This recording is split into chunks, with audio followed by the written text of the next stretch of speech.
જાતિવાદનો કીડો આપણા મગજમાં એ રીતના ઘર કરી ગયું છે કે આપણે ભલે એવું કહીએ કે આપણે ફોરવર્ડ થઈ ગયા છીએ, હવે એ બધી બાબતો કોઈ ધ્યાન નથી આપતું, સમય બદલાઈ ગયો છે, પણ હજુ દેશના કોક ખૂણામાં, ગુજરાતના કોઈ છેવાડાના ગામમાં છોકરાને એટલે મારવામાં આવે છે કારણ કે એને મૂછો વધારી છે, મૂછો રાખી છે. એક છોકરાને પોતાના લગ્નના દિવસમાં એટલે મારવામાં આવે છે કારણ કે ઘોડે ચડ્યો છે. અને આવા તો અનેક કિસ્સા છે. પાટણથી એવો જ એક કિસ્સો સામે આવ્યો છે. નમસ્કાર, આપની સાથે હું છું પાયલ.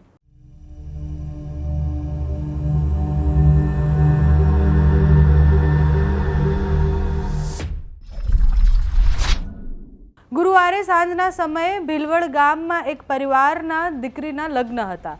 લગ્ન પ્રસંગ હતો એટલે ડીજે અને મ્યુઝિક ચાલી રહ્યું હતું. આ દરમિયાન ગામના મુસ્લિમ કોમના લોકો 400 થી 500 લોકો આવ્યા અને પછી એ સમુદાયના લોકોએ ટોળામાં આવી અને પછી એ પ્રસંગમાં હલ્લાબોલ કર્યો, બબાલ શરૂ કરી, ડીજે બંધ કરાવવા માટે દબાણ કર્યું અને પછી એ ટોળાની જે દાદાગીરી હતી એ દાદાગીરી સામે જે પરિવાર હતો એ પરિવાર પણ સામે આવી ગયો. બંને વચ્ચે થોડો લાંબા સમય સુધી બબાલ ચાલી. પછી પોલીસને બોલાવવામાં આવી. પોલીસ ઘટના સ્થળે પહોંચી અને પછી જે આરોપી હતા એ બધા સામે એટ્રોસિટી, મારામારી અને લૂંટ સહિતની કલમો એમને લગાડી, કારણ કે આખી વાત જે છે એ ઉગ્ર બની ગઈ હતી.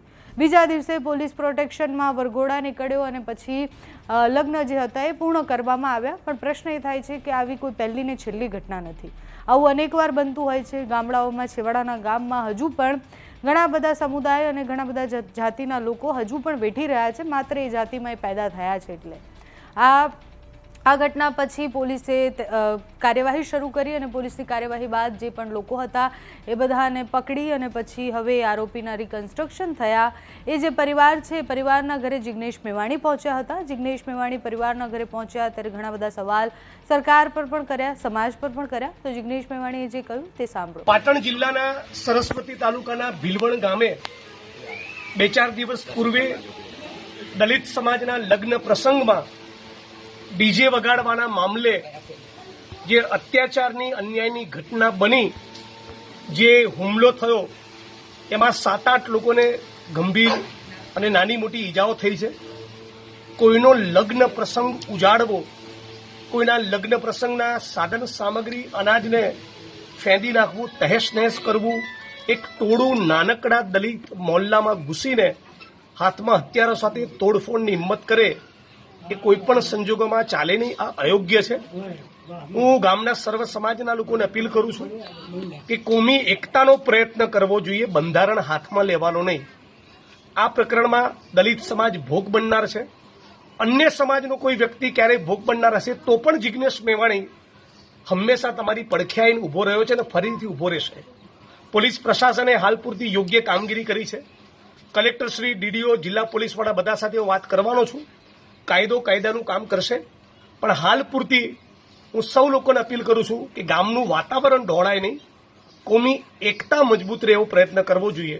કોઈ પણ સમાજનો, કોઈ પણ જ્ઞાતિ, કોઈ પણ ધર્મનો વ્યક્તિ, હિન્દુ હોય, મુસ્લિમ હોય, દલિત હોય, આદિવાસી હોય, જનરલ સમુદાય હોય, એ પોતાનો લગ્ન પ્રસંગ યોગ્ય રીતે પાર પાડવાનો એનો બંધારણીય અધિકાર છે. આ લગ્ન પ્રસંગમાં કોઈ મોટા અવાજથી બોલે, ડીજે વગાડે, એન્જોય કરતું હોય તો કોઈના પણ પેટમાં તેલ રેડાવવું જોઈએ નહીં. આ એક બહુ આટલી ખેલદિલી મારામાં, તમારામાં, સર્વ સમાજમાં, આપણા ગુજરાતમાં બધી હોવી જોઈએ. દલિત સમાજના અનેક લોકો વરઘોડો કાઢતા હોય તો ઘોડા પરથી ચડવાના દે, લાંબી મૂછ રાખવાના દે.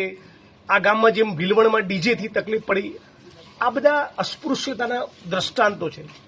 2024-2025ના ગુજરાતમાં અને ભારતમાં આજે પણ આ પ્રમાણેના અત્યાચાર, અન્યાય અને અસ્પૃશ્યતા જીવે છે. એ ગુજરાત માટે, દેશ માટે એ તંદુરસ્ત બાબત નથી. દરેક વખતે આવી ઘટનાઓમાં જિગ્નેશભાઈએ જવું પડે તો સવાલ થાય છે, આપણા સમાજ કલ્યાણ મંત્રી ક્યાં છે? ગુજરાત રાજ્યના ગૃહમંત્રી ક્યાં છે? ગુજરાત રાજ્યના મુખ્યમંત્રી ક્યાં છે? ક્યાં છે સામાજિક સમરસતાનું ઢોલ પીટનારી ટીમ? પીડિત પરિવારોની પડખે કેમ નથી ઉભું રહેવી? આ ફક્ત દલિત આંદોલનના માણસો, આંબેડકરવાદીઓની જિગ્નેશ મેવાણીની જવાબદારી બને છે. રાજ્ય સરકારની કોઈ આમાં ભૂમિકા કેમ નથી? કેમ રાજ્ય સરકાર આવા પ્રકરણોમાં રસ લેતી નથી? કેમ રાજ્ય સરકાર અસ્પૃશ્યતા નાબૂદીની કામ કરતી નથી?